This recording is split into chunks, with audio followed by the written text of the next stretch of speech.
ಡಿ.ಕೆ. ಸುರೇಶ್ ಅವ್ರ ಸೋಲಿಂದ ಹೇಮಾವತಿ ಮೇಲೆ ಅನ್ನೋ ಪ್ರಭಾವ ಬೀರ್ತದೆ. ಸೋಲಿಂದ ಇನ್ನ ಶಕ್ತಿಯುತವಾಗಿರ್ತಕ್ಕಂಥ ಮಂಜುನಾಥ್ ಅವ್ರು ಗೆದ್ದಿರೋದ್ರಿಂದ ಪ್ರಭಾವ ಬೀರಲ್ಲ ಅಂತ ಅನ್ಕೊಂಡಿದ್ದೀನಿ. ಉದಯವಂತ ಮಂಜುನಾಥ್ ಅಣ್ಣ ಅವ್ರು ಗೆದ್ದಿರೋದ್ರಿಂದ ಬಹುಶಃ ನಮಗೆ ಅದ್ರ ಪ್ರಭಾವ ಏನಾಗಲ್ಲ. ಅವರು ಶಕ್ತಿಯುತವಾಗಿದ್ದಾರೆ.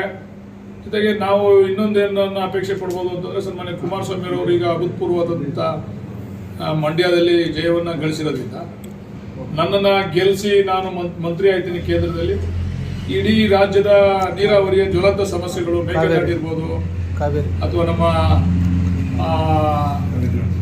ಅಲ್ಲಲ್ಲ ಉತ್ತರ ಕರ್ನಾಟಕದ ಆದಾಯ ವಿಚಾರ ಇರ್ಬೋದು, ಎಲ್ಲವನ್ನು ಕೂಡ 2 ವರ್ಷದಲ್ಲಿ ನಾನು ಬಗೆಹರಿಸ್ತೀನಿ.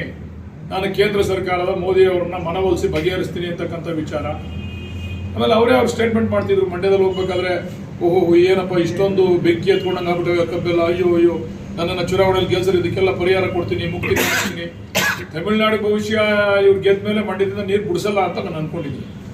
ಏನೋ ಡಿ.ಕೆ. ಶಿವಕುಮಾರ್ ಅವರು ಇವ್ರ ಜೊತೆ ಒಂದಾಗ್ಬಿಟ್ಟು ಮುಖ್ಯಮಂತ್ರಿ, ತಮಿಳುನಾಡು ಮುಖ್ಯಮಂತ್ರಿ ಜೊತೆ ನೀರು ಬಿಡ್ದವ್ರು ಕಂಡ್ರಿ, ಅನ್ಯಾಯ ಮಾಡಿದವ್ರು ಅಂತ ಹೇಳ್ತಿದ್ರಲ್ಲ.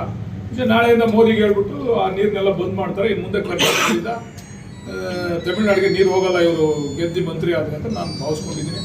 ಮತ್ತು ನಮ್ಮ ಮೇಕೆದಾಟು ಯೋಜನೆಗೂ ಕೂಡ ಇನ್ನೊಂದು 6 ತಿಂಗಳು ವರ್ಷದಲ್ಲಿ ಕೇಂದ್ರ ಸರ್ಕಾರದ ಮನವೊಲಿಸಿ ಬಹುಶಃ ಮೋದಿ ಅವ್ರನ್ನೇ ಕರೆಸಿ ಗುದ್ಲಿ ಪೂಜೆ ಮಾಡ್ತಾರೆ ಅಂತಕ್ಕಂಥ ಒಂದು ಆತ್ಮವಿಶ್ವಾಸವನ್ನು ಕೂಡ ಇಟ್ಕೊಂಡಿದ್ದಾರೆ.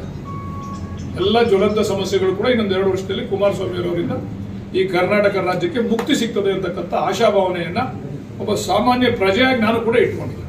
ಎಲ್ಲ ಒಂದ್ ಕಡೆ ನಾವು ಸೋತಿದ್ದು ನೋವಾಗಿದ್ರು ಕೂಡ ಇನ್ನೊಂದ್ ಕಡೆ ಖುಷಿ, ಈ ಸಮಸ್ಯೆಗಳೆಲ್ಲ ಬಗೆಹರಿತಾವಲ್ಲ ಅಂತಕ್ಕಂಥ ಖುಷಿಯನ್ನು ಇಟ್ಕೊಂಡಿದ್ದೀನಿ.